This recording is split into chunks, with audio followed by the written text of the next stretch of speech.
Hi everyone, it's me, Scott, once again. I am one of the fine fellows here in this collaboration channel, the Movie Reviewers 100. Actually, that might be conceited of me to call myself a fine fellow. I can call the other guys fine fellows. They're all fine fellows, but I am scum. Yes, I believe that's appropriate. This week is Will Smith week. We are talking about Will Smith's films, and curiously enough, no one so far has done any of his big event action blockbuster sci-fi type pictures like Bad Boys or Independence Day or the other huge films that he is most well known for. The focus has been on his dramas. We had a review earlier this week of The Legend of Bagger Vance, which was directed by Robert Redford, and at the head of the week, Big Al did The Pursuit of Happyness, which is directed by a French guy named Gabriele Muccino. I believe that's how you pronounce his name. Anyway, after seeing Al's video, I said, you know what? I'm going to do the other film that Will Smith starred in for that same director, 7 Pounds, which came out, I believe, in 2008. But I am presented with a great difficulty, which is how to talk about this movie without either revealing too much or just plain lying. The problem here is that Will Smith's character lies quite a bit during this movie.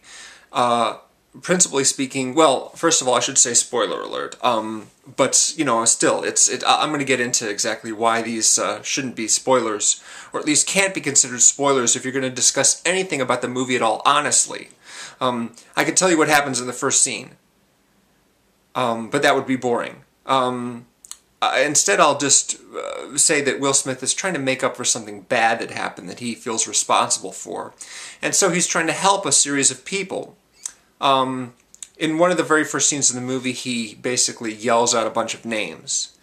And as it turns out, these are people he feels he's responsible for what's happened to them. And so he is trying to select 7 people who he feels are deserving of his help. And then he goes about this sort of elaborate scheme to help them. Yeah, I'm not sure how much more I can say about the movie without, like I said, spoiling some major plot points, or, like I said, lying outright, because Will Smith's character is a liar himself. He lies about 2 important things throughout the entire movie. And in fact, even the credits for this movie lie.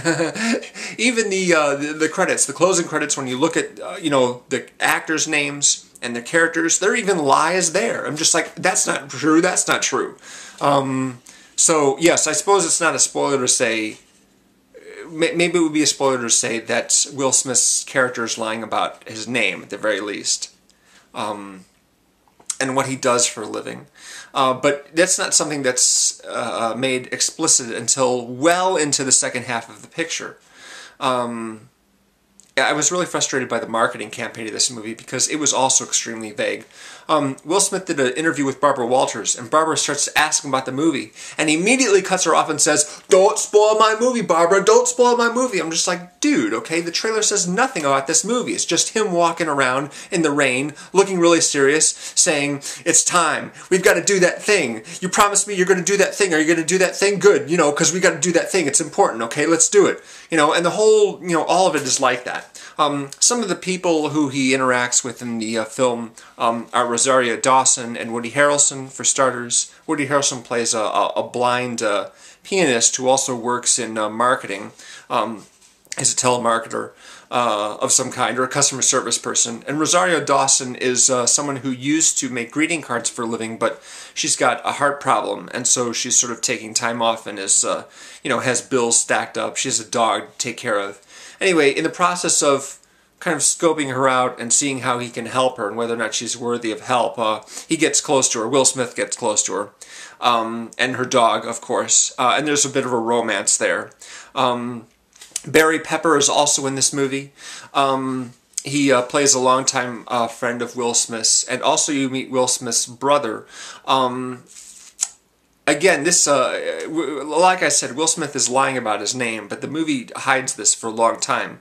The scenes are very cleverly written in spots. You have him introducing himself as a guy named Ben, which isn't true, to characters that he's just meeting. But the people he's known for a long time, they write around any names, basically. No one actually mentions any names. It's like, hey, how you doing? Hey, good to see you. Nobody mentions any names. So no one's calling him by his real name. And you don't find out, anything about that until late in the picture. I hope I haven't, ruined too much for you. I'm really, saying very, very little about this movie. But seeing as I'm seeing it a second time, I knew what was going on, and I knew what revelations were going to be made, so that's really sort of looking at the movie in a different way. You sort of see the plan come together, the plan, and, they speak about it vaguely because they don't want to give it away. I don't know how, to market a film like this. I don't know how you could without, like I said, either just withholding a whole bunch of stuff, all kinds of details, or just lying. So, anyway, there's your review. Do I recommend this movie? Sure, yeah, it's a good movie. I love Rosario Dawson. She is awesome. She's a terrific actress, and she's really good here. So I'd check her out for that much at least. Photography is really nice. I was watching a few of the extras, and they're talking about the director and just how emotional he is and everything like that. He's French. I don't know. But Will Smith, he's playing it pretty straight in this movie. Not much joking around at all. His jokes are really lame. He's got one really good moment there where he's talking to Rosario Dawson about something that she said about her being unremarkable, having lived an unremarkable life. And he says, do you really feel that way? Do you really feel like you have an unremarkable life? And she's, not happy about him asking this question, so she says, how would you answer that question? And he smiles and says, for me, unremarkable would be an upgrade. So, yeah, sure. It's something that's worth looking at. And probably the ideal way to see it is to not know anything about it. So sorry I've ruined so much for you already, even though I've spoiled actually very, very little. So there's your review. We got a new review, a new theme coming up starting tomorrow, so I hope you'll tune in for that. Please subscribe if you haven't already.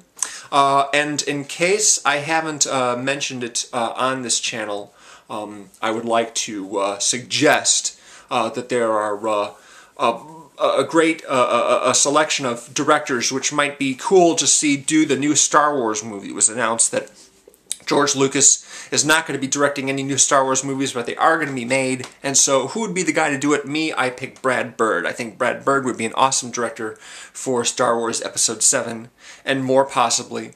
But we'll see. We'll see about that. Star Wars Episode 7 is going to be going up against the Avengers 2 and Justice League movie in 2015 so far. So that's going to be monster summer. Thanks for watching, guys. Take it easy. See you next time.